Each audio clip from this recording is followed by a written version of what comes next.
বাড়ি থেকে তাড়িয়ে দেয়নি, সেটা আমি বলবার সময় বলে এসেছি যে তোমাদের প্রতি আমি কৃতজ্ঞ। তোমরা, আমি মানুষ হয়েছি কি মানুষ হইনি সে পরের প্রশ্ন, মানুষ করার চেষ্টা করেছো তোমরা, যাতে কেউ কখনো না মনে করে বা বলতে পারে প্রমোদদার সব জিনিসগুলো আমি ভোগ দখল করছি।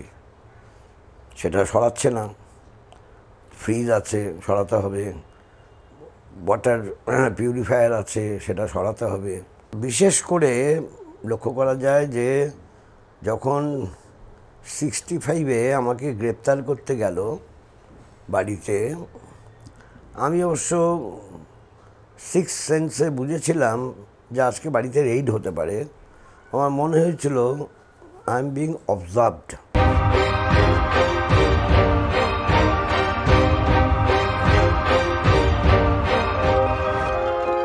নমস্কার, পিপলস রিপোর্টারে আপনাদের স্বাগত।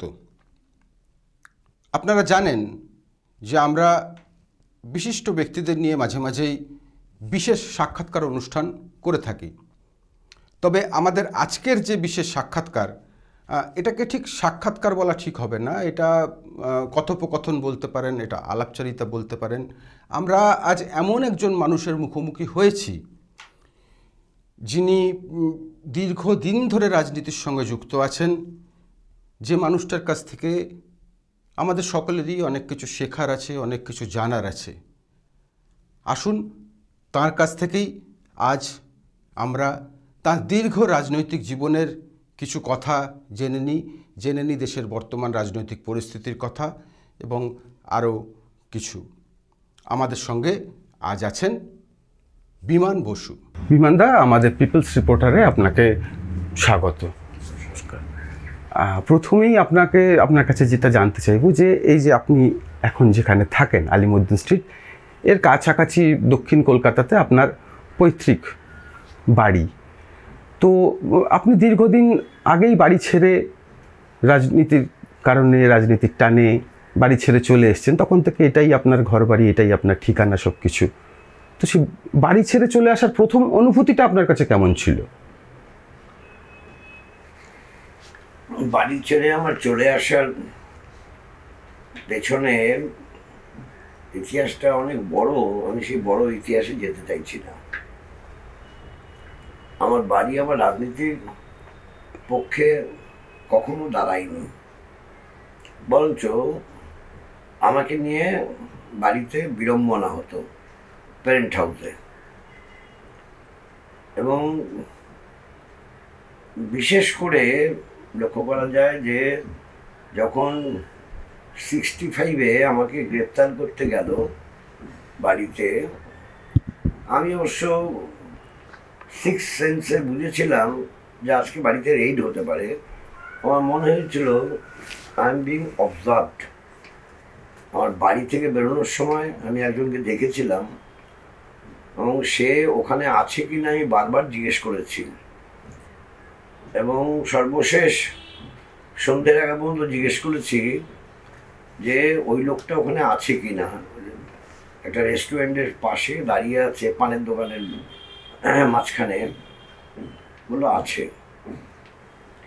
তখন আমি বুঝলাম যে আমি আজকে অসুবিধা হবে আমার, মানে বাড়ি থাকলে পরেতে। এর সঙ্গে যুক্ত হয়ে গেল সন্দেহ হচ্ছিল একটা গাড়ি ফলো করছে, এরকম ট্যাক্সি করে যাচ্ছিলাম তো গাড়ি ফলো করছে। ন্যাচারালি আমি চলে গেলাম আমার পরিচিত ভদ্রলোকের বাড়িতে, ফান রোডে। সেখানে সকালবেলা ঘুম থেকে উঠে জিজ্ঞেস করেছি, আমি আমার বাড়িতে জিজ্ঞেস করিনি, আমি অন্য ফ্ল্যাটে জিজ্ঞেস করেছি। আমাকে ওরা সবাই চেনে, বলবো বিমানদা আপনাকে কালকে গ্রেপ্তার করতে এসেছিল। তো আমার সিক্স সেন্স যেটা বলেছে সেটাই দেখলাম সত্য। তা বললাম মাকে একটু ডেকে দিতে পারো? নিশ্চয়ই। মাকে ডেকে দিল, মার সঙ্গে কথা বললাম। আমরা 3তলায় ছিলাম, ওরা 2তলায় ছিল। মা বললেন যা বলার। আমি বললাম ঠিক আছে, আমি কনফার্ম করলাম। এবার আমার জামা কাপড় ঠাকুর নিতে হবে, সে ব্যবস্থা আমি করছি। আমি এক জামা কাপড়ে থাকবো কদিন এই। তারপর যথারীতি আমাকে গোপনে অন্য জায়গায় চলে যেতে হলো, এবং আমি জেলায় জেলায়ও ঘুরেছি।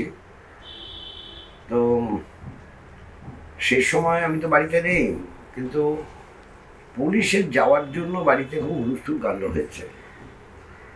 কারণ দাদারা ব্যবসা করে, হচ্ছে কে বুঝবে যে ওর জন্য এসছে এইসব। কারণ ব্যবসা যদি অন্যায় কিছু কাজ না করে তাহলে পুলিশ আসবে কেন?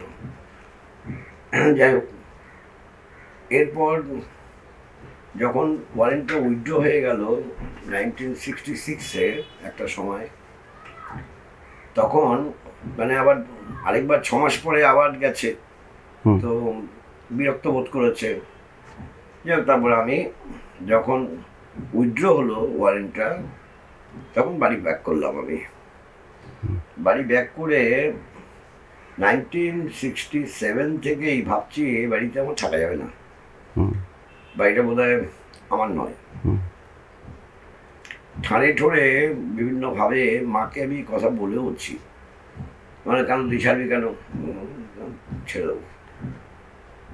তারপর 68 এবং 69 এই 2 বছরই আমি পকেটের পয়সা খরচা করে স্টেটসম্যান পত্রিকায় পার্সোনাল কলমে একটা সেলফ কন্টেন্ট ঘর আমি চেয়েছিলাম।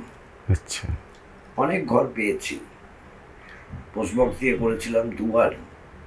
প্রথমবার যখন পেলাম তার থেকে বেশি দ্বিতীয়বার পেয়েছি, অনেক পেয়েছি নানান জায়গায়, আমার পছন্দ হয়েছে। কিন্তু সবাই হচ্ছে স্যালারি লাগবে, অ্যাডভান্সে দেবে না। আর তখন আমি পার্টি থেকে এটা করেছি 1969-70। তো মানে তখন বুঝলাম যে আর ফেট অ্যাকমপ্লি।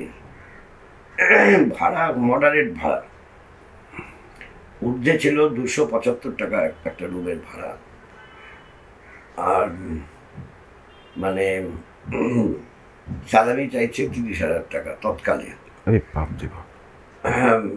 না, 30,000 টাকা চেয়েছিল তারা, যারা নাকি 125 টাকা ভাড়া, আর 20,000 টাকা চেয়েছে 275 টাকা ভাড়াটা। তা পার্টি থেকে বলেছে স্যালারির টাকা দেবে না।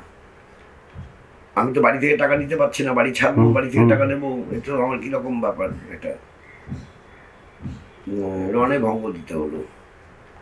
তারপর চেষ্টা করছি কোথায় যেতে পারি, কিন্তু বন্ধু বান্ধব অনেকে অফার দিয়েছে, তাদের বাড়িতে আমি যাবো না ঠিক করেছি। তারা বলছে আমাদের গেস্ট রুম তোকে দিয়ে দিচ্ছি, চলে এখানে থাকবি, সো অ্যান্ড সো ফোর্থ। সেটা আমি রেসপন্স না করে, পরে আমি শুনলাম যে বেনিয়াপুর রোডে কৃষক সভার অফিসে রান্নাঘরটা ব্যবহৃত হয় না। That is haven to me. আমি খবরটা পেয়ে তারপর দেখলাম, তখন চাবি ছিল না, চাবি দেওয়া ছিল। তো যাই হোক, ওটা একজন চাবি লাগিয়েছিল, সে উৎখাত হয়েছিল সেই জন্য থাকবে বলে। কিন্তু সে বিবাহিত, বউ বাচ্চা না হয় অন্য জায়গায় রইল, বউ নিয়ে থাকবে কি করে সে? ওইটুকু ঘরে সম্ভব না। রান্নাঘর তো, আর রান্নাঘর তো এখনকার দিনে অনেক সময় রান্নাঘর বড় হয়, কিন্তু আগে রান্নাঘর খুব একটা বিশাল বড়। যাই হোক, ওটা ভাড়া বাড়ি। আমি চাবি নিয়ে ঢুকে গেলাম। একটা রাজাবাজার থেকে একটা চৌকি কিনলাম। চৌকিটা একটা মানে পোর্টার দিয়ে মাথায় করে নিয়ে আসলাম। তারপর ওখানে চলে আসলাম, থাকা শুরু করলাম। তারপর প্রমোদদা মারা যাওয়ার পর প্রমোদদার ওখানটা ফাঁকা, বলছে ওখানে আমাকে চলে আসতে সবাই। তা আমি বললাম প্রমোদদার সব বইপত্র আর জিনিসপত্র যা যা আছে সব ট্রান্সফার করতে হবে ওখান থেকে, যাতে কেউ কখনো না মনে করে বা বলতে পারে প্রমোদদার সব জিনিসগুলো আমি ভোগ দখল করছি। সেটা সরাচ্ছে না। ফ্রিজ আছে, সরাতে হবে। ওয়াটার পিউরিফায়ার আছে, সেটা সরাতে হবে। তা এসব করছে না। আর বইপত্র আছে, সেগুলো সরাতে হবে। জিনিসপত্র সব সরাতে হবে। তা সেটা যখন সরাচ্ছে না তখন দেরি হয়েছে, তখন আমাকে বলছেন, কেন পার্টির নেতারা, বলিন যত বসু, তোমার কী অসুবিধা হচ্ছে ওখানে, তুই ঘরটায় থাকতে তোমার কী অসুবিধা? একটাই অসুবিধা, তোমার জিনিসগুলো ওখান থেকে ট্রান্সপোর্ট করতে হবে, অন্য জায়গায় দিতে হবে। যারা চায় নিয়ে নিক, তারা ইয়ে আছে, টেলিভিশন সেট আছে, টেলিভিশন সেট যে নিতে চায় নিয়ে নিক, যে ফ্রিজ নিতে চায় নিয়ে নিক, যারা যা চায় নিয়ে নিক, আমি কিছু চাই না। তা সেসব যখন শিফট হলো, একটু টাইম, প্রায় মানে কয়েক মাস লেগে গেল। তারপর চলে আসলাম। ওখানে থাকতে থাকতেই যে আমার সঙ্গে যে থাকে আমাদের অফিসে কমরেড সুখেন্দু পানিগ্রাহী, ও যখন বিয়ে শাদী করলো, অসুবিধা নেই। বাচ্চা হওয়ার পর তখনও একসঙ্গেই থাকে সব একটা ঘরেতে। বাচ্চাটা বড় হলো, আমি দেখলাম নট গুড যে বাচ্চাটা বড় হচ্ছে, ক্লাস 7 থেকে 8-এ উঠেছে। এখন আমার ত্যাগ করা উচিত, মানে জায়গাটা অন্য জায়গায় যাওয়া উচিত। তখন দেখলাম অফিসে একটা ঘর পাওয়া যেতে পারে। তা আমি আর নির্মম সেন এই অফিসের ঘরগুলোর ব্যাপারেতে আমাদের দেখভাল করা, দায়িত্ব অ্যালার্ট করা, এই সমস্ত ছিল। তো যাই হোক, যদি যখন বাইরে থেকে কেউ আসবে তারা থাকবে সেখানে, সেই ঘরগুলো বাদ দিয়ে একটা ঘর আমি থাকবো বললাম। সবাই অ্যাকসেপ্ট করলো, থাকা শুরু করলাম। ফলে ইতিহাসটা প্রলম্বিত চলে আসা। এই তারপর থেকে আমি আছি এখানে, তো অসুবিধা কি আছে? কিন্তু মানে বাড়ি ছাড়ার ব্যাপারটা বাড়ি থেকে তাড়িয়ে দেয়নি, সেটা আমি বলবার সময় বলে এসছি যে তোমাদের প্রতি আমি কৃতজ্ঞ। তোমরা, আমি মানুষ হয়েছি কি মানুষ হইনি সে পরের প্রশ্ন, মানুষ করার চেষ্টা করেছো তোমরা। তা তোমাদের মানে আমার কোনো ক্ষোভ বিক্ষোভ নেই তোমাদের বিরুদ্ধে। আর মাকে বললাম, মাই বেশি কাতর হয়ে গেছিলেন।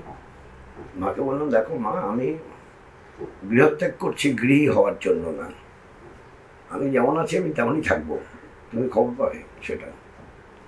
যাই হোক, সিন্স দেন আমি এখানে আছি, অসুবিধা কিছু নেই আমার। আচ্ছা, 58 সালে আপনাকে প্রথম রাজনৈতিক কারণে গ্রেপ্তার করা, সেই অভিজ্ঞতা যদি একটু বলেন। 1958-তে আপনি অ্যারেস্ট হন। 58 সালে যে গ্রেপ্তারটা করে, সেটা 58 সালে ছাত্রদের বেতন বৃদ্ধি বিরোধী একটা আন্দোলন হচ্ছিল। আচ্ছা। সেই আন্দোলনে আমি কিন্তু যুক্ত নেই, সেই আন্দোলনে আমি যুক্ত ছিলাম না। আচ্ছা। কয়েকটা কলেজে বেতন বেশি বৃদ্ধি হয়েছিল, তা নিয়ে মুভমেন্ট হচ্ছিল। আমি, আমার বন্ধু দুজনে চৌরঙ্গি দিয়ে যাচ্ছিলাম। তা ওর বাড়ি ছিল এই নির্মলচন্দ্র স্ট্রিটের দিকে, গলির মধ্যে। তো বাঞ্ছারাম বকুল দত্তলেন। তা ও বললো আমার একটু যেতে হবে বাড়িতে, জরুরি দরকার আছে। আমি একা হয়ে গেলাম তখন। আমিও বাড়ি ফিরবো, দেখে একটা বিশাল জটলা হচ্ছে এক্সপায়ার্ড ইস্টে, যেটা সিধু কানু ডহর নাম। তখন এক্সপায়ার্ড ইস্টে সব সমাবেশ ইত্যাদি হতো, আর স্লোগান হচ্ছে, কি হচ্ছে দেখতে গেছি। আমি কিছুই জানি না ওটা কি হচ্ছে, কেন ওটা কি ব্যাপার। পরে জানলাম বেতন বৃদ্ধি বিরোধী। এবং সেখানে পুলিশ যারা দাঁড়িয়ে ছিল বা যারা বসেছিল সবাইকে ঘিরে ফেলে গ্রেপ্তার করলো। আমিও গ্রেপ্তার হয়ে গেলাম, আনকল ফর। আমি মুভমেন্টের পার্টিসিপেন্ট নই, আমি ছিলাম অন্ধকার দর্শক। আচ্ছা। যাই হোক, প্রেসিডেন্সি জেলে নিয়ে যায়, তারপর সেখান থেকে পরে যখন বেরোই, সেটাও ইতিহাস। প্রেসিডেন্সি জেলে নিয়ে গেছে, বাড়ি থেকে তো বাড়িতে জানে না কিছু, বাড়ি থেকে সব ফোন টোন করছে, নানান জায়গায় ফোন টোন করে। বর্দার একটু হাই আপে যোগাযোগও ছিল, সে যোগাযোগ করেও দেখছে না, কোথাও পাওয়া যাচ্ছে না।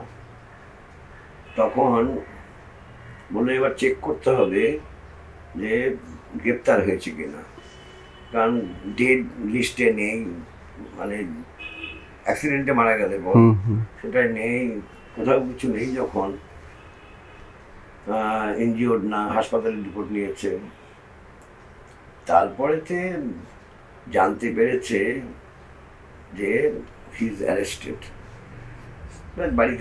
বাড়িতে জানতে পেরেছে আমি অ্যারেস্ট হয়ে গেছি। অ্যারেস্ট হওয়ার পর তারা ফোন টোন করে জেলারকে বলেছে। আমার বেড়াতে যাওয়ার কথা ছিল পরের দিন, তার পরের দিনই একদিন পরে আর কি আমরা বাড়ির সবাই মিলে দার্জিলিংয়ে যাবো বেড়াতে। তা সে তো লাটে উঠলো। এখন আমাকে পরের দিন জেলার রাত্রিবেলায় জেনে গেছে বাড়ি, জেলারকে ফোন করে বলেছে, জেলারকে আমি জানি না সমস্ত, পরে জেনেছে এগুলো। জেলার ফোন করেছে সকালবেলা, ওয়ার্ডেনকে বলেছে যে আমাকে নিয়ে যেতে। তা ওয়ার্ডেন এসে বলছে আপকো জেলা সাহেব বোলাতা হয়। আচ্ছা। কিসের জন্য বলছে? হাম নেই জানতা হয়। তা আমি তখন সবাইকে জিজ্ঞেস করলাম, নেতাদের, যে আমাকে জেলা সাহেব ডাকছে, ওয়ার্ডেন বলছে আমি কি যাব? তা এইভাবে করে অন্য ঘরগুলো থেকে বললো হ্যাঁ তোমার ডাকছে যখন যাও। সব দুটো দিক থেকেই বললো যেতে। এবার আমি ওয়ার্ডেনের সঙ্গে গেলাম, তুমি এখানে কেন? আমি এখানে করে বলে মজা পাচ্ছিস নাকি, মজা করছিস? আমি তো জেলার। ও বাবা তুমি জেলার, তুই কাগজটা সই করে দে, তোকে আমি ছেড়ে দেবো, তোর জন্য সব বাড়ির লোক বেড়াতে যেতে পারছে না। তুমি মুসলেখা দেবে, আমাকে মুসলেখা দেওয়া হবে, তারপর যা খুশি লিখে নেবে, দেখো আমি যাবো না। চা করছে, চাটা খেয়ে নে। আমাদের ঘরের সব আত্মীয় হয়। যাই হোক, সে মানুষ হিসেবে খুব খারাপ ছিল না, আত্মীয় হলে তো খারাপ মানুষ হতে পারে। যে তারপর বললো যে গায়ে দেওয়ার সাবান, কাপড় দেওয়ার সাবান, এগুলো সব নিয়ে নে, আগে থেকে প্যাক করে মানে ব্যবস্থা করে রেখেছে। তোর কিছু করতে হবে না, মানে জেলার ধমক দিয়েই বলছে আমার, তোর কিছু করতে হবে না, সব ওয়ার্ডেন দিয়ে আসবে ওখানে। আমি বললাম বলে দাও আমার টিকিটটা ক্যান্সেল করতে, ফোন করে বলে দাও আমার টিকিট ক্যান্সেল করতে, ওরা যেন বেড়াতে চলে যায়। আমি কবে ছাড়বে জানি না, কি আছে, আমি জানতাম না যে আমাকে গ্রেপ্তার করবে, এসব বলে দাও যে আমি জানতাম না। সেটা হয়তো বিশ্বাস করেছে। হাঁটতে হাঁটতে বেড়াচ্ছিলাম চরঙ্গিতে। এখন করে কিনা জানি না, আমরা অনেক সময় চরঙ্গিতে বেড়াতাম, লম্বলম্বি যেতাম, চলে আসতাম। একবার এরকম লম্বলম্বি যাচ্ছি, দুম করে একটা নারকোল পড়লো। হ্যাঁ, সে নারকোলটা আমি আর জীবন ছিলাম তখন, নারকোলটা আমরা নিয়েছিলাম। যাও, কারণ এরকম কি করা যাবে। তারপর যখন মুক্ত হলাম, মুক্ত তাড়াতাড়ি হয়েছিলাম এই জন্য, তখন খাদ্য আন্দোলন হয়েছিল, ফুড মুভমেন্টে লোকে রাখবে কোথায়, এত গাদা গাদা লোক রাখবে কোথায়? তাদেরকে গ্রেপ্তার করার জন্য এবং রাখার জন্য আমাদেরকে ছেড়ে দেওয়া। আমরা বোধহয় কদিন, 5 দিনের মাথায় বোধহয় আমরা ছাড় পেয়ে গেলাম। আচ্ছা। এটা রাজনীতির বাইরে একটা অন্য প্রসঙ্গে আসছি, কারণ এটা না আপনাকে জিজ্ঞেস করলে আলোচনাটা সম্পূর্ণ হবে না। সেটা হচ্ছে যে আমরা এটাও আমাদের শোনা কথা যে আপনি নাকি রান্না করতে খুব ভালোবাসেন এবং আপনার জন্মদিনে আপনি পায়েস তৈরি করেন, খাওয়ান সবাইকে, এরকম কি এটার কি কোনো বাস্তব ভিত্তি আছে? না, আমি আমার জন্মদিনে কিছু করি না। আচ্ছা। 1, 2, আমি রান্না করতে খুব ভালোবাসি তা না, কিন্তু এই কথা ঠিক, আমি রান্নাঘরে যখন বাড়ির ছেলে ছিলাম, রেন্ট হাউসে থাকতাম, রান্নাঘরে কোনোদিন ঢুকিনি। আমার মাতৃ মানে গর্ভ থেকে বেরিয়ে আসার পর জানি না কি হয়েছিল, নাক এবং জিভের ব্যাপার, আমি যে কোনো খাবার খেয়ে ধরতে পারি রেসিপি কী আছে। আচ্ছা। যেহেতু রেসিপি কী আছে ধরতে পারি, আমি যে কোনো রান্না করতে পারি। করতে পারা আর ভালোবাসা এক জিনিস না। করতে পারি, মাঝে সাঝে যে আমি করি না তা না, কিন্তু অফ টাইমে পৌঁছে করলাম সেটা। আর পায়েসের ব্যাপারটা অন্যরকম। আমি যখন বাড়ি ছেড়ে চলে আসলাম তখন খাওয়ার ব্যাপারে আমার খুব সমস্যা হতো। আচ্ছা। আমি শুরুর দিকে ছাতু খেয়ে থাকতাম, তো ছাতু সকালে আমি কিছু খেতাম না।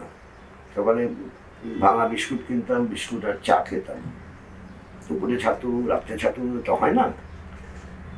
ফলে একদিন হঠাৎ করে ঠিক করলাম যে গোবিন্দভোগ চাল কিনলাম, একটু চিনি কিনলাম, গুঁড়ো দুধ কিনলাম, আর আমার পাত্র নেই, সসপেন আছে, যে সসপেনে গরম জল করি মানে চা খাওয়ার জন্য। পরে একটা কেটলি কিনেছি, সেই সসপেনেতেই আমি দুধ তৈরি করলাম গরম জল করে নিয়ে। তারপর আমি গোবিন্দভোগ চাল দিয়ে চিনি দিয়ে আমি পায়েস তৈরি করলাম। ফার্স্ট আমার রান্না হচ্ছে পায়েস। এবং সেটা দেখলাম এক্সেস হয়ে গেল। যা চাল কিনেছিলাম আমার আইডিয়া ছিল না যে কত চালে কতটা হবে, একদম টইটম্বু ভরে গেছিল সসপেনটা, কতটা আমি খেতে পারবো না। খেলাম, পরের দিনের জন্য রেখে দিলাম। এই এই শুরু হলো, যাত্রা হলো শুরু, মানে কোনো কিছু পাকিয়ে খাওয়ার ব্যাপার। তারপরে কখনো কখনো কোনো একটা জিনিস করেছি ইত্যাদি। আমরা আলোচনার একদম শেষ জায়গায় চলে এসেছি। আপনাকে আর একটাই প্রশ্ন করব, আপনি রাগ করবেন না প্লিজ। সেটা হচ্ছে যে দেখেছি আমরা যে আপনি সেলফি তোলা নিয়ে একটা ইয়ে আছে যে আপনি একটু ক্ষোভ প্রকাশ করেন কেউ সেলফি তুলতে গেলে। এর কি কোনো বিশেষ কারণ আছে? বিশেষ কারণ ব্যাপার নয়, এখানে আমার কাছে মুখ্য বিষয় হচ্ছে সেলফিটা তোলে কেন। এটা পোস্ট করবে, কোথাও কিছু করবে, এরকম। হ্যাঁ, সেলফিটা তোলে পোস্ট করার জন্য, নিজেকে তুলে ধরার জন্য। এখন নিজেকে তুলে ধরো, তার জন্য সেলফি করো, এটা তো মানে যারা সেলফিশ তাদের মানসিকতার সঙ্গে সম্পর্কযুক্ত একটি মানসিকতা। ফলে নিজেকে তুলে ধরো, আছে আমাদের পার্টিতে নেই এমন নয়, নিজেকে তুলে ধরার মানুষ আছে। আমার এটা পছন্দ না। যারা আজকে এই তুচ্ছ ব্যাপারেতে নিজেকে তুলে ধরছে, কালকে অনেক বড় ব্যাপারে নিজেকে তুলে ধরবে এবং পার্টির সর্বনাশ করবে, এটা আমি মনে করি। সেই জন্য আমি বিরোধী।